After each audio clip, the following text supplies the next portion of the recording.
Hi, it's Kamon Reynolds. So I wanted to talk to you a little bit about Walter T. Kelley, and they have been purchased by Man Lake, but they still have some different products, and I think Man Lake has a lot of really good products as well. So I went up there today early this morning and made my way back just a few minutes ago, and before we talk about that, we got a bunch of cool stuff.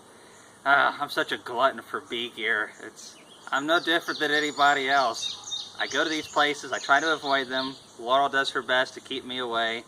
Whenever I go, just take my money. Just might as well. But alright, this is my truck. Kathleen calls it the Big Red truck. It's Big Red for short. A lot of people ask me when I don't have all the bee stuff on it, why I have the truck for, and it's my answer is always to compensate. Little man, big truck, all that kind of stuff. But no, this is a nice 1983 Chevy. It's got a 366 in it. It's a really nice American-made truck, and everything I've found in this thing says it's made somewhere in the United States. Pretty cool. But just like many people in Tennessee and Kentucky, it has a drinking problem. So other than that, it's a really good truck. So let's get to the bee gear. Let me talk about this really quick. So we have about 7,000 pounds of Pro Sweet up here, and it's derived off of sugar. It's not like a high fructose corn syrup or anything like that. It's just like the sugar syrup that you would make yourself, but instead of the bees having to take that like 1-to-1 or whatever you're making and then fanning it and condensing it down and inverting it, this stuff has already been inverted and it's already been condensed down. It's the consistency of honey. It doesn't taste anything like it, but it's a great winter feed. And for those that tell you that thick feed is only used for beefing up in winter and thin is for stimulating, that's not quite the case. It's actually more about the sugar coming in than it is about the mass. The water really plays no effect whatsoever, so we'll talk more about that later. But this is a really nice feed. If you live close to Clarkson, Kentucky, where Kelleys is, or you can go to the other Man Lake places in Clarkson, you can get it between, in the 30-cent range. Depending on how much you buy, depends on how low it goes. But it's a really good product, and I'm excited to have some more of this stuff. We'll be showing you some of the different things we're going to use it for. And a lot of people have been asking about bee veils and the veil that I use. This is a little different than the one that I've been wearing. I bought that 16 years ago. They added this vent up here. The screen looks similar. I mean, it's been 16 years. I can't remember if mine was black when I first got it or not. It might have been. It might have been gray. I can't remember. And I don't even know how to work one of these strings, so I'll probably end up using the old one half the time anyways. But I got one for Laurel, and I got one for me, and we got some other stuff for giveaways, but I'm not going to spoil that yet. And we got some formic acid to try, the Formic Pro, the new product. We have some Apiguard in trays because, probably most of you won't be buying it by the large $100-and-something tub like we do.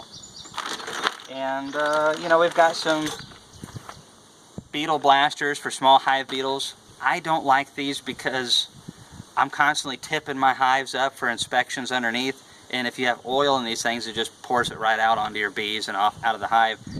I always forget that they're in there, and that's why Laurel and I both went away from this. But if you remember, you just got a couple hives, and you take, you can take your time a little bit more.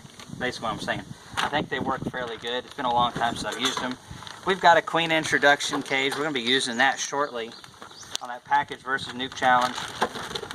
I got Laurel one of these Walter T. Kelley Kent Williams hive tools.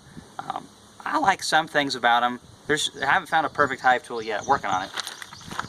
I did find the contact information for a company that used to make hive tools, and I'm going to call them and see if I can find some old hive tools that I used to get. If I do, I'm going to be super excited, like crazy. So this right here is a 9-frame spacer. We'll be using that. Just a bunch of bottling stuff here. I'm not going to tell you what that is yet. We also got a queen marking kit, another couple of stuff, and we got some Apivar in here. I tried it out for the first time last year, and we're not using Apivar on the majority of our hives, but I think a lot of people do use it, and there's a reason why it is used as much as it is, because I found out last year using it in conjunction with oxalic acid worked pretty well. I'm not a really big fan of using hard chemicals and stuff like that. This stuff doesn't absorb in wax like a lot of the old stuff does, because it oxidizes very quickly, and that's why you have to keep them in the foil packs. I think you have to use them within just a couple weeks, because they just oxidize so quickly, which is good for the wax.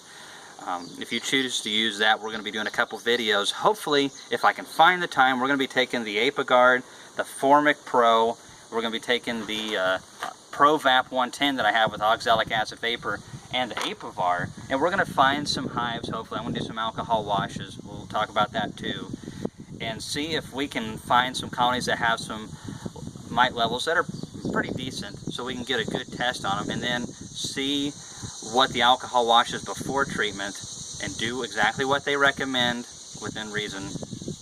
I've learned the hard way on a couple of these in our hot area, and then hopefully at the end of it do an alcohol wash and get a really good result on our wash. Hopefully a 0 or a 1.